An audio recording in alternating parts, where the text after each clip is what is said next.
Bihar news में स्वागत है आपका दोस्तों। मैं हूं फिर दोस्त गनी और आप देख रहे हैं केडीबी लाइव। दोस्तों आज हो चुका है 4 अगस्त 2024। तो आज की पूरे बिहार की टॉप न्यूज लेकर आए हैं आपके लिए। दोस्तों वीडियो शुरू करने से पहले आपके लिए एक जरूरी सूचना है। सूचना यही कि केडीबी लाइव का ऐप आ चुका है। आप केडीबी लाइव ऐप के माध्यम से पूरे बिहार की खबरों को देख सकते हैं। केडीबी लाइव ऐप में बिहार के किसी भी खबर को 1 मिनट से भी कम समय में दिया जाता है। केडीबी लाइव ऐप में आप खुद से भी खबरों को पोस्ट कर सकते हैं, यानी कि अगर आपका कोई खबर हो या फिर आपके अगल पास कोई भी घटनाएं घट जाती है तो आप उस घटना को केडीबी लाइव की ऐप में पोस्ट कर सकते हैं, लोगों को दिखा सकते हैं। जैसे फेसबुक में पोस्ट करते हैं वैसे ही सेम। और बिहार के किसी भी खबर को 1 मिनट से भी कम समय में देख सकते हैं, जिससे आपकी समय की बचत होगी। जहाँ वही खबर फेसबुक या यूट्यूब में देखते हैं तो आपसे 3-4 मिनट या 5 मिनट ले लिया जाता है, जिससे आपकी समय की बर्बादी होती है। तो ऐसे में अगर आप केडीबी लाइव में उस खबर को देखते हैं तो 1 मिनट से भी कम समय में लिया जाएगा। तो चलिए जाइए अभी प्ले स्टोर पर सर्च कीजिए, केडीबी लाइव आ जाएगा, उसको इंस्टॉल कीजिए और पूरे बिहार की खबरों को देखिए। तो चलिए चलते हैं आज की खबरों की ओर। दोस्तों बिहार में बढ़ती आपराधिक वारदातों को लेकर के पूर्णिया के सांसद पप्पू यादव ने मुख्यमंत्री नीतीश कुमार पर जमकर के हमला बोला है। यह आपको बता दूं कि पप्पू यादव ने कहा है कि नीतीश बाबू बुजुर्ग हो चुके हैं, उनका उम्र हो गया है, अब सरकार वे नहीं बल्कि अधिकारी और माफिया मिल करके चला रहे हैं। पप्पू यादव ने आगे कहा है कि इसमें हम क्या कर सकते हैं, हम तो हमेशा से ही कहते आ रहे हैं कि अपराध को खत्म करने की जरूरत है। इस दौरान पप्पू यादव ने ऐलान किया है कि यदि कोई भी व्यक्ति मुझे सिस्टम और भ्रष्टाचार के खिलाफ अधिकारियों और फिर पदाधिकारियों का वीडियो और ऑडियो देगा तो उनकी पूरी मदद हम करेंगे। वहीं पर कांग्रेस सांसद राहुल गांधी को लेकर के पप्पू यादव ने कहा कि ईडी के बारे में राहुल गांधी ने गलत क्या बोला है, जब बड़ी जिम्मेदारी के साथ उन्होंने कहा है कि ईडी और अमित शाह के द्वारा लगातार उन पर हमले हो रहे हैं। वहीं पर बिहार में आपराधिक घटनाओं को लेकर के पप्पू यादव ने कहा है कि क्राइम के लिए बहुत बड़े इकबाल की जरूरत है। अब तो डीजीपी भट्टी भी छोड़ करके जा रहे हैं, जब भट्टी को तो अब तक फ्रीडम नहीं मिला है। दोस्तों बिहार के मुख्यमंत्री नीतीश कुमार कल नवादा पहुंचे। उन्होंने यहां पर बिहार के कश्मीर के रूप में मशहूर हो चुकी है ककोलत पर्यटक सुविधाओं का लोकार्पण किया है। सीएम नीतीश कुमार ने ककोलत जलप्रपात के मुख्य द्वार पर फीता काट करके लोकार्पण किया है, जहां उनके साथ वन एवं पर्यावरण मंत्री डॉक्टर प्रेम कुमार मौजूद रहे। आपको बता दूं कि करीब आधे घंटे तक ठहर करके मुख्यमंत्री नीतीश कुमार विकास कार्यों का अवलोकन किया। इस दौरान मुख्यमंत्री नीतीश कुमार और प्रभारी मंत्री ने पौधारोपण भी किया है, जहाँ हालांकि मुख्यमंत्री ककोलत झरने तक नहीं पहुंच सके। जैसे सीएम नीतीश कुमार ने कहा है कि विकास उनकी प्राथमिकता में है और फिर हमेशा विकास कार्य करते रहेंगे। मौके पर क्षेत्र के विधायक, एमएलसी और फिर प्रशासनिक अधिकारी मौजूद रहे। वहीं पर मुख्यमंत्री नीतीश कुमार के कार्यक्रम को लेकर के सुरक्षा के पुख्ता इंतजाम किए गए थे। चप्पे चप्पे पर पुलिस बल की तैनाती रही। इस लोकार्पण से स्थानीय लोगों के साथ साथ सैलानियों में खुशी की लहर है। दोस्तों किशनगंज में भारी मात्रा में विदेशी शराब जब्त हुआ है, जहां पर एक बड़े ट्रक में ट्रांसफार्मर के अंदर कुल 5148 लीटर शराब के साथ 2 तस्करों को पकड़ा गया है। मिल रही जानकारी के अनुसार घटना पौवाखाली थाना क्षेत्र के मीर भट्टा के समीप नेशनल हाईवे 327E का है, जहां पर गुप्त सूचना के आधार पर पौवाखाली थानाध्यक्ष आशुतोष कुमार मिश्रा के द्वारा एक बड़े ट्रक को रोक करके उनकी तलाशी ली गई। ट्रक उत्तर प्रदेश का है। उस ट्रक में करीब 572 कार्टून शराब बरामद हुआ है, जिसकी कुल मात्रा 5148 लीटर है। आपको बता दूं कि वाहन से 2 तस्कर को भी गिरफ्तार किया गया है, जब दोनों तस्करों की पहचान चालक शेर मोहम्मद और उप चालक शाह आलम के रूप में हुई है और दोनों मेरठ का रहने वाला बताया जा रहा है। जब दोनों से पूछताछ के दौरान बताया गया है कि शराब बंगाल के सिलीगुड़ी से बिहार का अररिया जा रहा था, जिसके बाद पुलिस ने शराब और वाहन को जब्त कर लिया है और फिर दोनों तस्करों को हिरासत में लेकर के कार्रवाई शुरू कर दी गई है। सूचना मिलने के बाद मौके पर पहुंचे एसडीपीओ मंगलेश कुमार ने जानकारी देते हुए बताया है कि मद्य निषेध विभाग पटना के द्वारा गुप्त सूचना मिलने के बाद एक टीम तैयार की गई है, जिसमें पौवाखाली थाना की पुलिस और फिर पाठामढ़ी थाना की पुलिस ने मिलकर के कार्रवाई को अंजाम देते हुए शराब को जब्त किया है। साथ ही साथ पुलिस अग्रसर कार्रवाई शुरू कर दी है। दोस्तों बिहार में पुलों के ध्वस्त होने का सिलसिला बदस्तूर जारी है, जब पिछले 1 महीने के भीतर बिहार के अलग अलग जिलों में दर्जन भर से अधिक पुल ध्वस्त हो चुके हैं। मामला सुप्रीम कोर्ट तक पहुंच चुका है और फिर सुप्रीम कोर्ट ने बिहार सरकार के साथ साथ NHAI और फिर अन्य को नोटिस जारी करके जवाब मांगा। इसी बीच सीतामढ़ी में एक और पुल भ्रष्टाचार की भेंट चढ़ गया है। जी हाँ, दरअसल सीतामढ़ी जिला के सोनबरसा प्रखंड क्षेत्र के इंदरवा पंचायत के डालकवा गाँव को जाने वाली सड़क पर बांके नदी के ऊपर बना RCC पुल अचानक ध्वस्त हो गया। पुल के ध्वस्त होने के बाद इलाके की बड़ी आबादी पर इसका सीधा असर पड़ने वाला है। इस पुल के ध्वस्त होने के बाद आसपास के कई गांवों का संपर्क भंग हो गया है, जहां लोगों को आवागमन में भारी परेशानी का सामना करना पड़ रहा है, भारी परेशानी हो रही है।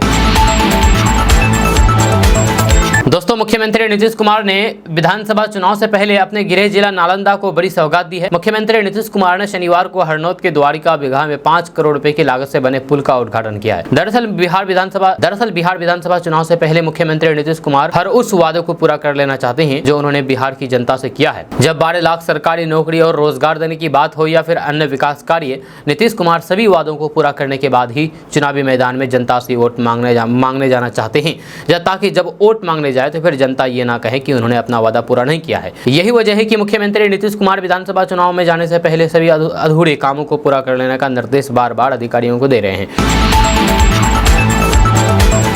दोस्तों, बिहार के सरकारी स्कूलों में बच्चों को दोपहर का भोजन उपलब्ध कराया जाता है, जिसे मिड डे मील योजना कहा जाता है। लेकिन आए दिन इस योजना से जुड़ी शिकायतें भी सामने आती रहती है। ऐसे में अब एक ताज़ा मामला बिहार के मधेपुरा से निकल करके सामने आया है, जहां पर मिड डे मील का खाना खाते समय बच्चों ने खाने में कीड़े देखे, जिसके बाद उन्होंने इसकी सूचना परिजनों को दी। इसके बाद स्कूल में जम करके हंगामा हुआ।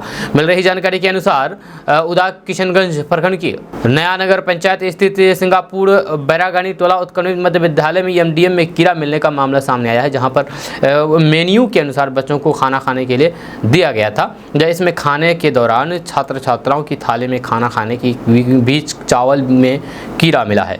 उसके बाद स्कूली बच्चों ने ये बात अपने अभिभावक को बताई।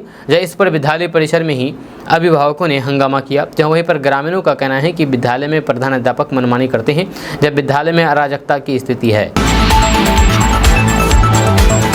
दोस्तों, बिहार में अपराधियों का हौसला 7वें आसमान पर है। ऐसे में अब एक ताज़ा मामला मुंगेर से निकल करके सामने आया है, जहां पर अपराधियों ने पिस्तल के बल पर किराना व्यवसायी से 5 लाख रुपए की रंगदारी मांगी है। वहीं पर रंगदारी नहीं देने पर गले में रखे 2.5 से 3 हज़ार रुपए लूट करके फरार हो गए। ये घटना तारापुर थाना क्षेत्र के मोहनगंज का बताया जाता है, जहाँ पर सरवन किराना स्टोर में उजले रंग के बिना नंबर के अपाचे मोटरसाइकिल खड़ी करके एक व्यक्ति दुकान में दाखिल हुआ। उसके बाद दुकानदार से उसने पियर्स साबुन की मांग की। दुकानदार ने पूछा कि एक पैकेट या फिर कितना।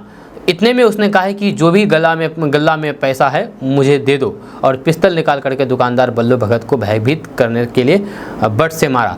जब गल्ला में 2.5 से 3 हज़ार उस समय पड़ा था, जिसे उसने ले लिया। जब उसने मोबाइल से अपने साथी को फ़ोन मिला करके बात कराया। उसके साथी ने दुकानदार को 5 लाख रुपए रंगदारी मांगा। जब नहीं देने पर अंजाम भुगतने की चेतावनी दी। यह है बिहार की कानून व्यवस्था। दोस्तों, लोकसभा चुनाव में भीतरघात करने वाले जदयू ने 6 नेताओं को बर्खास्त कर दिया है। जहां लोकसभा चुनाव के दौरान पार्टी विरोधी गतिविधियों में शामिल 6 जेडीयू नेताओं पर गाज गिरी है। जेडीयू ने इन सभी 6 नेताओं को बाहर का रास्ता दिखा दिया है। सभी 6 नेताओं के ऊपर लोकसभा चुनाव के दौरान अनुशासनहीनता और फिर पार्टी विरोधी गतिविधियों में लिप्त होने का आरोप है। दरअसल जदयू की सिवान जिला इकाई ने भीतरघात करने वाले 6 नेताओं के खिलाफ ये एक्शन लिया है। सिवान के जेडीयू जिलाध्यक्ष चंद्रकेतु सिंह ने पार्टी के 6 नेताओं के ऊपर अनुशासनहीनता और फिर लोकसभा चुनाव के दौरान पार्टी विरोधी काम करने के आरोप में जेडीयू से निष्कासन किया है। सभी 6 नेताओं पर आरोप है कि लोकसभा चुनाव के दौरान उन्होंने पार्टी प्रत्याशी विजय लक्ष्मी के विरोध में काम किया था और फिर जेडीयू में रहते हुए निर्दलीय प्रत्याशी के पक्ष में काम कर रहे थे और फिर पिछले कुछ समय से पार्टी विरोधी गतिविधि में शामिल थे। दोस्तों, सोशल मीडिया पर वायरल हो रहे आदिवासी हेयर ऑयल के विज्ञापनों ने एक बार फिर से उपभोक्ताओं के भरोसे को झकझोर करके रख दिया है। जहां आप अक्सर अपने मोबाइल पर जब भी इंटरनेट चलाते हैं, ये यूट्यूब खोलते हैं, फेसबुक खोलते हैं, इंस्टाग्राम चलाते हैं, तो आपको अक्सर आदिवासी हेयर ऑयल यानी कि आदिवासी तेल का विज्ञापन आता है, प्रचार आता है, जहाँ और कहता है कि इस तेल को लगाने से आपका हेयर फॉल रुक जाएगा, यानी कि बाल झड़ना रुक जाएगा, बाल ग्रोथ होगा, बाल लंबा होगा, और भी बहुत सारे तरह तरह की बातें कही जाती है। लेकिन इसमें बहुत बड़ा स्कैम सामने आया है। जी हाँ, बहुत बड़ा स्कैम, इसको लेकर के हम आपको बताएंगे। आपको बता दूं कि आकर्षक दवाओं और फिर चमत्कारी परिणामों का वादा करने वाले इन विज्ञापनों में कई जाने माने सेलिब्रिटीज़ और मोटिवेशनल स्पीकर इसके प्रमोशन में लगे हुए हैं। आम जनता इस उत्पाद की विश्वसनीयता पर यकीन करने को मजबूर हो जाती है। लेकिन एक social media influencer Lakhan Arjun Rawat ने इसे सच्चाई से कोसों दूर बताया है। लखन अर्जुन रावत ने एक्स पर यानी कि ट्विटर पर अपना एक वीडियो शेयर करके आदिवासी तेल घोटाले को उजागर किया है। उन्होंने कहा है कि कर्नाटक सरकार की नाक के नीचे सबसे बड़ा घोटाला हो रहा है। अगर रिपोर्ट सच है तो ये मनी लॉन्ड्रिंग और जीएसटी धोखाधड़ी का मामला है।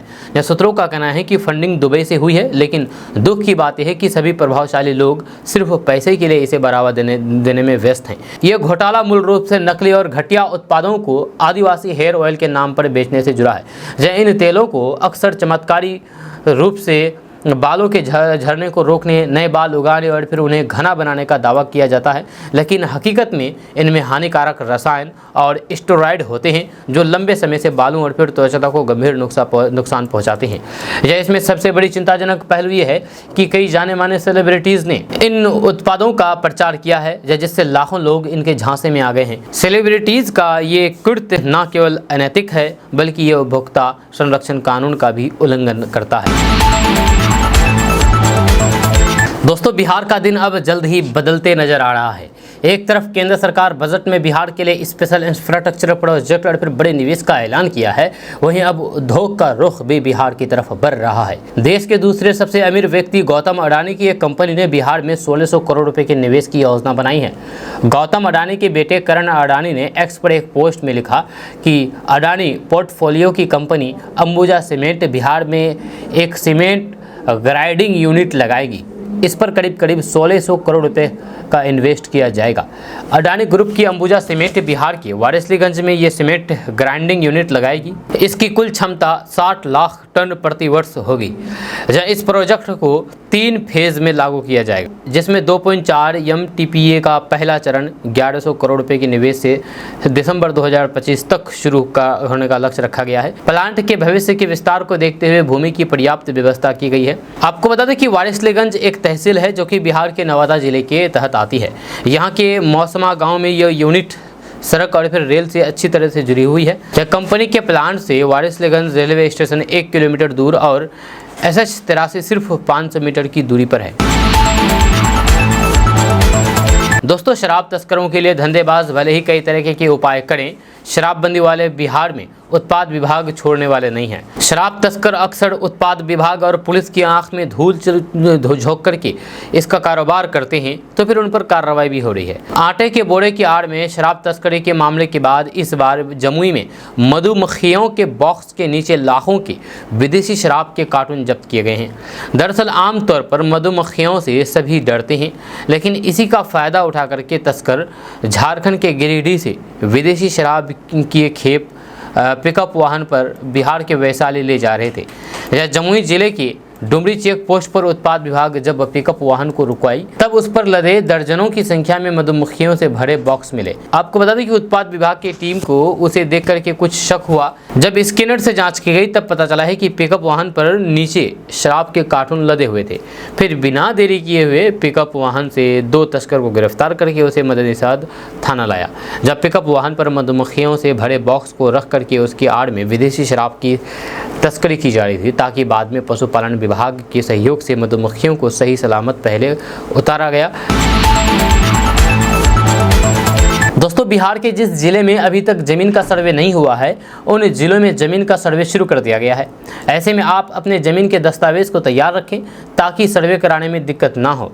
यह जल्द ही सर्वे कर्मी आपके गांव में जाकर के जमीन सर्वे का काम करेंगे। अगर आपके पास जमीन का खतियान नहीं है तो फिर आप बिहार भूमि की आधिकारिक वेबसाइट www.land.bihar.gov.in पर जाकर के जिला अंचल मौजा पर क्लिक करें और फिर जमीन के रैयत के नाम पर खाता नंबर से खतियान निकाल सकते हैं। आपको बता दूं कि अगर आप अपने जमीन का रसीद निकालना चाहते हैं तो आप आधिकारिक वेबसाइट पोर्टल www.भूलगान.bihar.gov.in पर जाकर के ऑनलाइन भूलगान भुगतान करें और जमीन की डिटेल्स भरें और फिर लगान जमा करने पर रसीद निकालें। दोस्तों, बिहार के पूर्णिया से निर्दलीय सांसद पप्पू यादव IAS संजीव हंस को पद से हटाए जाने पर भड़क गए हैं। उन्होंने सरकार पर जातिवाद का आरोप लगा दिया है। जब पप्पू यादव ने कहा है कि बाप रे बाप, हम ये सब सुनकर के परेशान हो गए हैं, यहाँ तो लाला भरसत दलित अधिकारी वाला खेल हो रहा है। पप्पू यादव ने कहा है कि प्रमोद कुमार एक IAS थे जो कि रिटायर हो गए हैं। जब उन पर भ्रष्टाचार का आरोप था और फिर पदाधिकारी बना दिए गए, वो भी बड़े पदों पर। जब नीतीश कुमार तो भ्रष्टाचार के खिलाफ मुहिम चला रहे थे, लेकिन अधिकारी उनके नीचे भ्रष्टाचारी हैं। एससी एसटी में क्रीमी लेयर को लेकर के सुप्रीम कोर्ट की टिप्पणी पर भी पप्पू यादव का बयान सामने आया है। उन्होंने कहा है कि मैं इस पक्ष में नहीं हूँ, ओबीसी पहले ही खत्म हो चुका है और अब आप एससी में क्रीमी लेयर की बात कर रहे हैं। यहाँ तक कि 1.3% एससी एसटी लोगों के पास ज़मीन नहीं है, जब वे किसान नहीं हैं और फिर उनके पास रोज़गार नहीं है। दोस्तों, मखाने की खेती करने वाले किसानों के लिए खुशखबरी है। दरअसल बिहार सरकार ने बिहार में मखाने का उत्पादन बढ़ाने और फिर किसानों की आर्थिक रूप से मदद करने के लिए सब्सिडी की सुविधा उपलब्ध करा रही है। कृषि विभाग द्वारा बीते साल की तरह इस साल भी संस्कृति एवं समृद्धि का उत्सव मखाना महोत्सव 2024 का आयोजन 3 और 4 अगस्त 2024 को पटना के ज्ञान भवन में किया जा रहा है। इस कार्यक्रम का मुख्य उद्देश्य मखाना उत्पादन की आधुनिक तकनीक से कृषकों को रूबरू कराना, मखाना व्यापार के नए आयाम को खोजना एवं विकसित करना तथा मखाना के औषधीय एवं पोषक गुणों के प्रति आमजन को जागरूक करना है। दोस्तों, बिहार में पुलिस की तैयारी कर रहे युवाओं के लिए एक अच्छी खबर सामने आ रही है। ताज़ा रिपोर्ट्स के मुताबिक बिहार पुलिस विभाग में 20,000 कांस्टेबल और 2,000 दारोगा की बहाली होगी। इसको लेकर के जल्द ही नोटिफिकेशन जारी कर दिया जाएगा। खबर के अनुसार पुलिस उप महानिरीक्षक रंजीत कुमार मिश्रा ने इस संबंध में जानकारी दी है और कहा है कि इस साल बिहार पुलिस में 20,000 सिपाहियों की भर्ती होगी। इसके अलावा इसी साल 2,000 सब इंस्पेक्टर की नियुक्ति प्रक्रिया भी प्रस्तावित है। आपको बता दूं कि बिहार पुलिस की इन पदों पर भर्ती की तैयारी चल रही है, जहां जल्द ही भर्ती से संबंधित प्रस्ताव चयन आयोग के पास भेजा जाएगा। इसके बाद चयन आयोग के द्वारा नोटिफिकेशन जारी किया जाएगा। युवा चयन आयोग की वेबसाइट पर नजर बनाए रखें। दोस्तों, सुप्रीम कोर्ट ने हाल ही में एससी को मिलने वाले आरक्षण में भी कोटे को मंजूरी दे दी है। चीफ जस्टिस DY चंद्रचूड़ की अध्यक्षता वाली 7 सदस्यीय पीठ ने बहुमत से इस पर फैसला लिया है और फिर कहा कि राज्यों को एससी कैटेगरी में भी सब कैटेगरी करने की अनुमति दी जा सकती है। वहीं पर सुप्रीम कोर्ट के फैसले पर बिहार की भी सियासत गरमाई गई है, जहाँ तेजस्वी यादव, चिराग पासवान और फिर सांसद पप्पू यादव भी इसके विरोध में उतर गए हैं। जब एससी कोटे में सब कैटेगरी को हरी झंडी देने वाले सुप्रीम कोर्ट के फैसले से बिहार में सत्ता पक्ष और फिर विपक्ष के कई नेता नाखुश हैं। जब पूर्णिया से निर्दलीय जीत करके सांसद बने पप्पू यादव ने इस फैसले से एतराज जताते हुए कहा कि इस फैसले पर चर्चा करने की जरूरत है।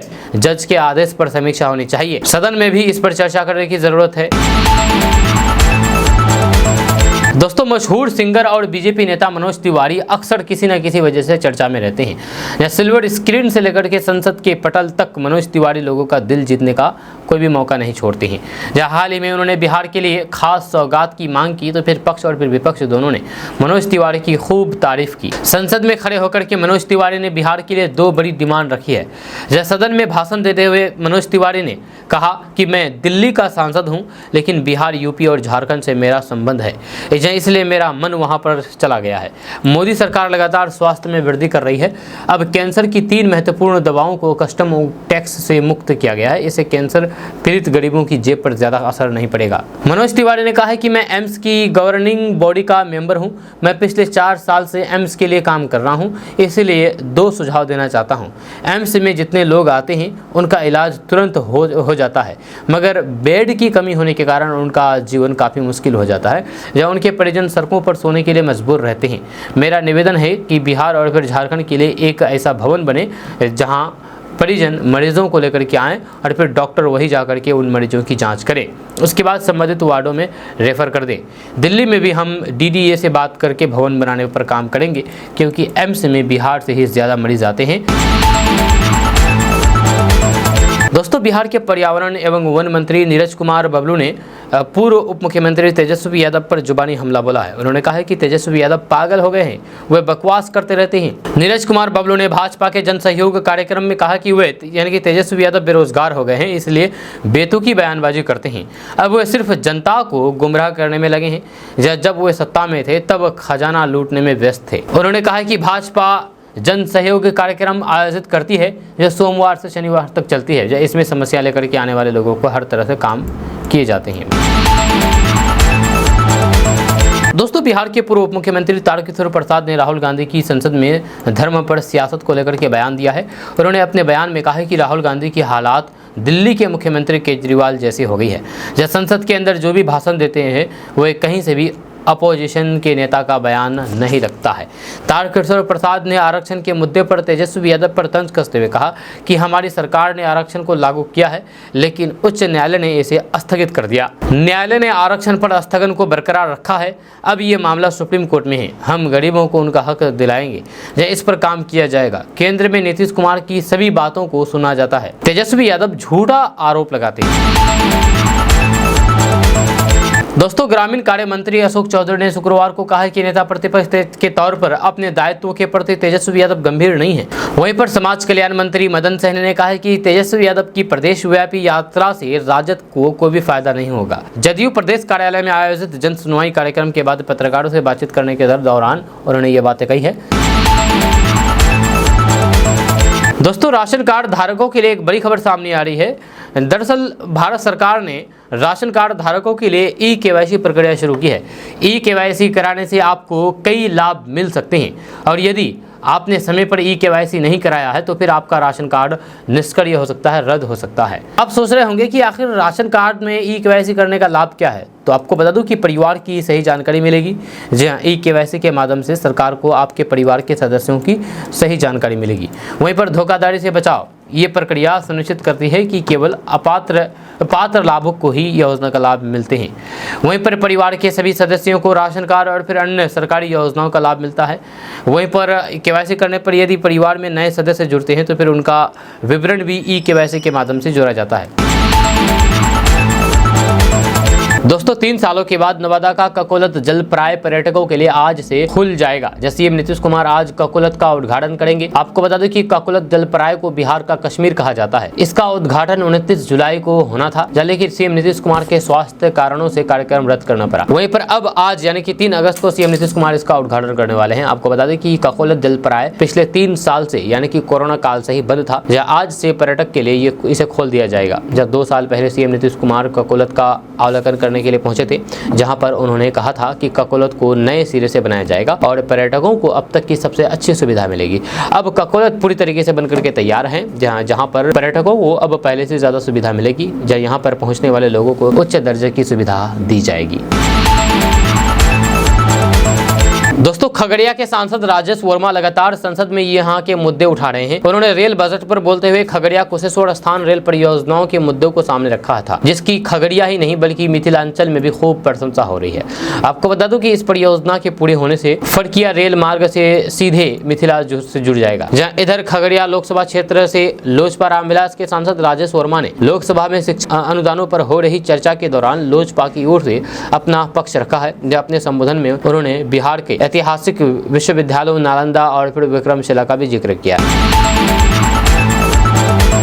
दोस्तों, बारिश नहीं होने से सूखे के कगार पर खड़े बिहार में एक बार फिर से मानसून की गतिविधियां तेज हो गई है। आपको बता दूं कि मानसून दोबारा सक्रिय हो गया है और फिर बारिश से लोगों को राहत मिली है। जब पटना समेत कई जिलों में झमाझम बारिश हुई है। ये सिलसिला 1 सप्ताह तक चलने के आसार हैं। आपको बता दूं कि बिहार के लगभग सभी जिलों में बारिश की संभावना मौसम विभाग की ओर से जताई गई है। वहीं पर आपदा प्रबंधन विभाग ने 17 जिलों में 36 घंटे के लिए तेज हवा के साथ भारी बारिश का रेड अलर्ट जारी किया है और फिर 6 जिलों के लिए फ्लैश फ्लड की चेतावनी जारी की है। मौसम विभाग की चेतावनी के बाद आपदा प्रबंधन विभाग की ओर से ये अलर्ट जारी किया गया है। इन जिलों के पदाधिकारियों को आपात स्थिति के लिए तैयार रहने का निर्देश दिया गया है। कहा गया है कि संबंधित जिलों में आमजनों और फिर सभी एजेंसियों को अलर्ट मोड पर रखा जाए ताकि आवश्यकता पड़ने पर उसका इस्तेमाल किया जा सके। आपको बता दें कि मौसम विभाग के अनुसार अगले 36 घंटे के लिए औरंगाबाद, बांका, भागलपुर, गया, जमुई, कटिहार, मुंगेर, नवादा, रोहतास में भारी, जबकि अरवल, बेगूसराय, जहानाबाद, खगड़िया, लखीसराय, कैमूर, नालंदा एवं शेखपुरा में बहुत तेज भारी बारिश की आशंका जताई है। वहीं पर आपको बता दें कि बांका, जमुई, भागलपुर, खगड़िया, सहरसा एवं मधेपुरा में फ्लैश फ्लड की चेतावनी जारी की गई है। दोस्तों, बिहार में रहने वाले लोगों के लिए एक बड़ी खबर सामने आ रही है। ताजा रिपोर्ट्स के मुताबिक राजधानी पटना के बाद बिहार के 4 और शहरों में मेट्रो चलाने की तैयारी चल रही है। शुरू कर दी गई है इसका काम। जी हाँ, इसका आपको बता दें कि कुछ दिन पहले ही इसको लेकर के ऐलान किया गया था और कैबिनेट में पास किया गया था, लेकिन अब ये काम शुरू कर दिया गया है। सरकार ने इस शहरों में मेट्रो सर्वे और फिर फिजिबिलिटी रिपोर्ट तैयार करने के लिए राइट से करार किया है। खबर के अनुसार मुजफ्फरपुर, भागलपुर, गया और फिर दरभंगा में अगले साल तक मेट्रो परियोजना जमीन पर उतर सकती है और फिर केंद्र से स्वीकृति मिलने के बाद मेट्रो का निर्माण कार्य भी शुरू किया जा सकता है। इसको लेकर के तैयारियां की जा रही है। आपको बता दें कि नगर विकास एवं आवास विभाग ने कहा है कि बिहार के इन 4 शहरों में मेट्रो रेल चलाने के लिए जनवरी तक DPR बना दिया जाएगा। इसमें इन शहरों में मेट्रो रेल से संभावित रूट, खर्च आदि का विस्तार से ब्यौरा भी तैयार कर दिया जाएगा। दरअसल मुजफ्फरपुर, भागलपुर, गया और दरभंगा में मेट्रो रेल चलाने को लेकर के जनवरी तक DPR तैयार करके केंद्र के पास भेजा जाएगा। केंद्र से स्वीकृति मिलते ही रेल परियोजनाओं पर काम शुरू कर दिया जाएगा, यानी कि मेट्रो परियोजना पर काम शुरू कर दिया जाएगा, जब बिहार कैबिनेट ने इसकी स्वीकृति दे दी है बहुत पहले ही। दोस्तों, बिहार विधानसभा अध्यक्ष और नीतीश सरकार के पूर्व मंत्री वरिष्ठ बीजेपी नेता नंद किशोर यादव ने अपनी मृत्यु के बाद नेत्र दान करने का संकल्प लिया है, यानी कि आंख दान करने का संकल्प लिया है बिहार बीजेपी के नेता और विधानसभा अध्यक्ष नंद किशोर यादव ने। यहाँ ये बहुत बड़ी बात है। आपको बता दूं कि राष्ट्रीय अंगदान दिवस की पूर्व संध्या पर शुक्रवार को एक कार्यक्रम में विधानसभा अध्यक्ष नंद किशोर यादव के स्वैच्छिक नेत्रदान की घोषणा की है। इसके बाद संध्या की ओर से उन्हें सम्मानित भी किया गया है। आपको बता दूं कि बिहार विधानसभा के मुख्य भवन स्थित वाचनालय में आयोजित सम्मान समारोह का आयोजन किया गया था। इस मौके पर विधानसभा अध्यक्ष ने कहा है कि अंकदान महादान है, जहां मैं कॉलेज के समय से रक्तदान करता आ रहा हूं, जहां स्वैच्छिक नेत्रदान का संकल्प मैंने पूरे परिवार की सहमति से लिया है। नंद किशोर यादव ने कहा है कि मेरा ये प्रयास समाज से जो प्राप्त हुआ है उसे चुकाने की कोशिश है। दोस्तों, पटना समेत बिहार के विभिन्न जिलों में डेंगू तेजी से फैल रहा है। आपको बता दूं कि बिहार में डेंगू के 24 नए मरीज मिले हैं, इसमें सबसे अधिक पटना में 9 मरीज मिले हैं। बिहार में डेंगू के मामले को लेकर के डॉक्टर मनोज कुमार सिन्हा ने सतर्क बरतने को कहा है। उन्होंने कहा है कि हमें रोकथाम पर ध्यान देने की जरूरत है, क्योंकि डेंगू एक संक्रमण है और तेजी से ये फैलता है। डॉक्टर मनोज कुमार सिन्हा ने कहा कि अगर किसी को डेंगू हो जाता है तो फिर एक बहुत बड़ी समस्या है, लेकिन रोकथाम की सबसे जरूरी है। इसके रोकथाम बहुत आसान, अपने घर के आसपास पानी जमा होने ना दे, क्योंकि मच्छर आमतौर पर वहीं पनपते हैं जहां पर पानी जमा होता है, चाहे वह ज्यादा पानी हो या फिर कम पानी हो। इस तरह हर दिन 15 से 20 मिनट अपने घर के आसपास जांच करके ये सुनिश्चित करें कि कहीं पानी जमा तो ना हो। खाने पीने की चीजों पर भी ध्यान दें, ज्यादा से ज्यादा सफाई रखें। डेंगू से बचाव का सबसे आसान और सही तरीका अपने दैनिक व्यवहार में स्वच्छता का पालन करना है। वहीं पर डेंगू से बचाव के लिए राज्य सरकार भी पानी जमे जगहों पर नियमित छिड़काव कर रही है। दोस्तों, बिहार विधानसभा की 4 सीटों पर हो रहे उपचुनाव को लेकर के माइक्रो मैनेजमेंट के लिए बीजेपी का मेगा प्लान तैयार हो चुका है। उपचुनाव को लेकर के भाजपा प्रदेश कार्यालय में अहम बैठक हुई। इस दौरान 4 सीटों पर हो रहे उपचुनाव को लेकर के चारों विधानसभा क्षेत्र के अधिकारियों को बुलाया गया। इस बैठक को लेकर के प्रदेश अध्यक्ष ने कहा कि 4 विधानसभा का उपचुनाव होना है और उन 4 विधानसभा के पदाधिकारी और फिर कार्यकर्ताओं के साथ एक समीक्षा बैठक हुई है कि आगे की रणनीति पर कैसे काम होना है। दिलीप कुमार जायसवाल ने कहा कि किस सीट पर कौन लड़ेगा ये तय हो गया है, जल्द ही इसका ऐलान कर दिया जाएगा। इसके अलावा नीतीश कुमार के एनडीए से अलग होने का प्रस्ताव तेजस्वी यादव की तरफ से दिए जाने वाले दिलीप कुमार जायसवाल ने कहा कि नेता प्रतिपक्ष तेजस्वी यादव और उनके परिवार को आरक्षण पर बोलने का कोई भी हक नहीं है, क्योंकि जब तक वे लोग सत्ता में रहे उनको आरक्षण का याद नहीं आया। दिलीप कुमार जायसवाल ने कहा कि नीतीश कुमार के नेतृत्व में ही आरक्षण का मुद्दा आया। आरक्षण विधानसभा विधान परिषद में पास हुआ और फिर उसको कैसे अमली जमा पहनाया है, इसकी चिंता भी नीतीश कुमार का नेतृत्व कर रही है। मैं बार बार बोल रहा हूँ कि सुप्रीम कोर्ट ने भी कहा है कि अभी इस पर हम सितंबर में सुनवाई करके फैसला लेंगे। दोस्तों, जन सुराज अभियान पर निकले प्रशांत किशोर ने एक बार फिर से लालू प्रसाद यादव पर जुबानी हमला बोला है। जब प्रशांत किशोर ने कहा कि लालू प्रसाद यादव भले ही अच्छा नेता या शासक नहीं बन पाए, पर बहुत अच्छे पिता हैं, जो 9वीं फेल अपने बेटे को तेजस्वी यादव बेटे को मुख्यमंत्री बनाना चाहते हैं। उन्होंने पीएम नरेंद्र मोदी को भी लपेट में लिया है। प्रशांत किशोर ने कहा कि लालू प्रसाद यादव अपने बेटे को बिहार का राजा बनाना चाहते हैं। लोग कहते हैं कि मैं उनकी शिकायत करता हूं। मैं उनकी शिकायत नहीं बल्कि तारीफ कर रहा हूं कि वे अब भी चाहते हैं कि उनका बेटा मुख्यमंत्री बने। प्रशांत किशोर ने लोगों को आग्रह करते हुए कहा कि आप अपनी दूरदर्शिता देखिए। आपके बच्चे ने मैट्रिक 12वीं एमए बीए पास कर लिया, लेकिन आपके पास चपरासी की भी नौकरी नहीं है। लेकिन यहाँ पर आपको अपने बच्चों की कोई भी चिंता नहीं है। जब आपके बच्चों को रोजी रोजगार के लिए दूसरे राज्यों में जाना पड़ता है, जब आपके बच्चों को पढ़ाई के बाद रोजगार के लिए संघर्ष करना पड़ता है, काफी मेहनत करके भी अच्छी कमाई नहीं कर पाते हैं, लेकिन उन्हें देख लीजिए कि 9वीं फेल बेटे को सीधे मुख्यमंत्री बनाना चाहते हैं। दोस्तों, महंगाई लोगों का पीछा नहीं छोड़ रही है। जहां पहले आलू प्याज, फिर हरी सब्जी और अब दलहन और चीनी की कीमत बढ़ गई है। अरहर दाल थोक में 170 तो अभी कभी 180 रुपए किलो तक पहुंच गया है। या जिस चना को आम लोगों का दाल बताया जाता है, वह भी अब 75 से बढ़कर के 85 रुपए किलो। तो फिर चीनी 42 से बढ़कर के 43 रुपए किलो तक पहुंच गया है। थोक किराना कारोबारी रोहित कुमार ने बताया है कि पिछले 3 साल से चना की कीमत कम थी, जब किसानों को अधिक मुनाफा नहीं मिल पा रहा था। ऐसे में कम उत्पादन हुआ और फिर चने की कीमत में उछाल आ गई। खास करके मध्य प्रदेश, उत्तर प्रदेश, बिहार में चना का उत्पादन पहले से कम हुआ है। वहीं पर अरहर की मांग देश में बढ़ गई है और फिर विदेशों से मंगाना पड़ रहा है। खास करके अफ्रीकन देशों से अरहर आयात करना पड़ रहा है। ऐसे में इन दो दालों की कीमत में उछाल है। जैसे चीनी की कीमत भी हाल के दिनों में बढ़ी है।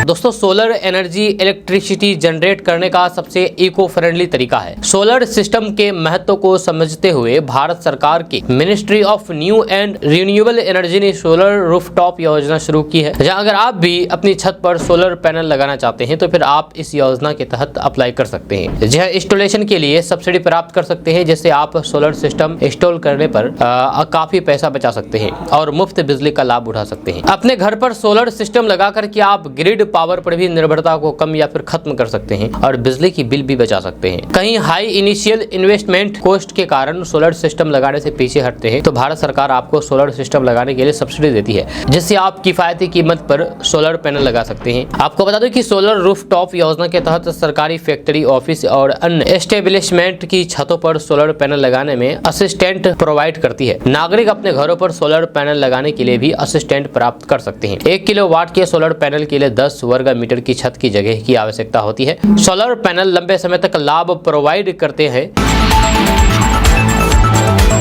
दोस्तों, कटिहार पुलिस ने करीब 2000 किसानों से ठगी के मामले का खुलासा किया है। इस मामले में 2 लोगों को गिरफ्तार किया है। पुलिस ने इनके बताए गए ठिकानों से 3,77,94,450 रुपए कैश बरामद किया है। साथ ही कई बैंक अकाउंट में रखे करीब 31 लाख रुपए फ्रीज कर दिया गया है। आपको बता दें कि सीमांचल में कटिहार मक्का उत्पादन के लिए प्रसिद्ध है। यहाँ के किसान बड़े पैमाने पर मक्के की खेती करते हैं और उचित कीमत पाने के लिए फसल को व्यापारियों के हाथों बड़ी मंडी में भेज देते हैं। इसी बीच में बिचौलियों की ओर से मक्का किसानों को ठगने का भी सिलसिला शुरू हो जाता है। इसी ठगी के सिलसिले में पीड़ित किसान हिमांशु कुमार भगत सहित जिले के सैकड़ों किसान और फिर व्यापारियों से मक्का खरीद करके प्रीतम ट्रेडर डुम्बर के मालिक गौतम कुमार चौधरी ने किसानों के साथ भारी ठगी की घटना को अंजाम दिया था, जिसे लेकर के पोठिया थाने में 17/6/2024 को आवेदन दिया गया था। पुलिस इस मामले में गौतम चौधरी की तलाश पिछले 1.5 महीने से कर रही थी।